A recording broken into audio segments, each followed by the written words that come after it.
Watch this video before it's removed from the internet. In the Land Environmental Court, the judge stood up 4 times and bowed to me. All of the lawyers coming and going in the courtroom during the time of the 1.5-hour presentation I put on in front of 4 TV cameras. I mean, these are the big TV cameras they had in the room there, which were broadcasted all over Australia to all the courthouses so that they could watch. And then I told the judge, I says, you know, Judge, you've been on the bench 28 years, but you're the new kid on the block. You got pulled for this duty, and you've only been sitting on the bench here in Land and Environmental for 3 days.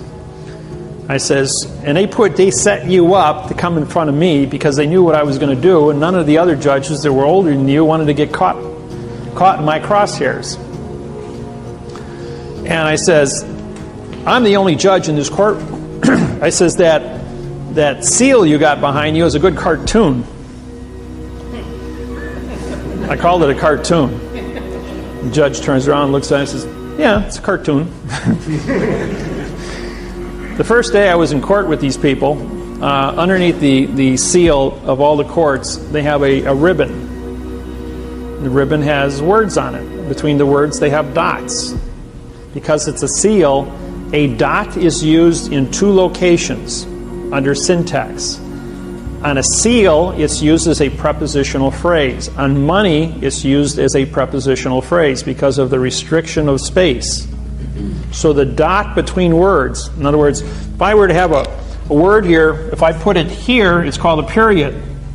But if I put it in the middle, that's a prepositional phrase.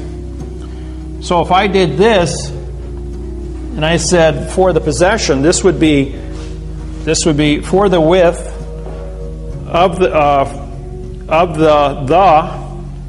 with the possession. Each dot would represent a prepositional phrase. And that's syntax, folks. I says, Judge, you're here talking to me in adverb verb. You're here filing paperwork in adverb verb, and yet your seal on the back of the wall says you are advertising syntax, which means you have to be correct. Otherwise, you're guilty of perjury by signed confession.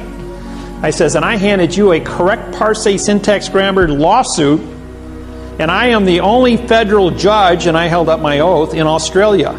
I have the only correct written contract in front of you.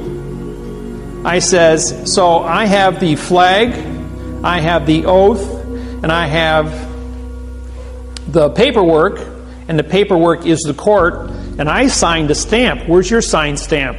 I'm postmaster, banker, and judge of this courtroom. Judge stands up and bows to me. And after the 4th bow, he walked out of the courtroom, bowed to me backwards, surrendering the court to me as a chief federal judge of Australia. Then I went up to see the Supreme Court, and they locked me out.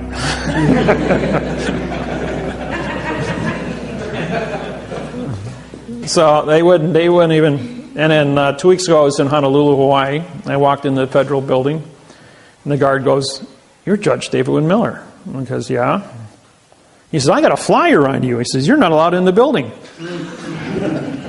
He says, he got on the radio and he called the marshals. He says, you can only be in the building if the marshals are escorting you. So I had 5 more, the guys that run the metal detectors, 5 more sheriffs come walking over. And they're all standing there in front of me with their arms folded. This is, I must really be a dangerous person in your courthouse here. He says, "Well, you're here to arrest our judges." I says, "Yeah, I have warrants for 33 judges in your courthouse, signed by the United States Supreme Court and the World Court at The Hague. I'm the chief judge of Hawaiian Islands, federal judge." I says, "You guys are only district, which is demon god of the underworld for trickery judges." I says, "So you don't have any standing here." I says, "I've got the only standing." I says, "Not only that, you anchored your vessel, which is your courthouse building, on our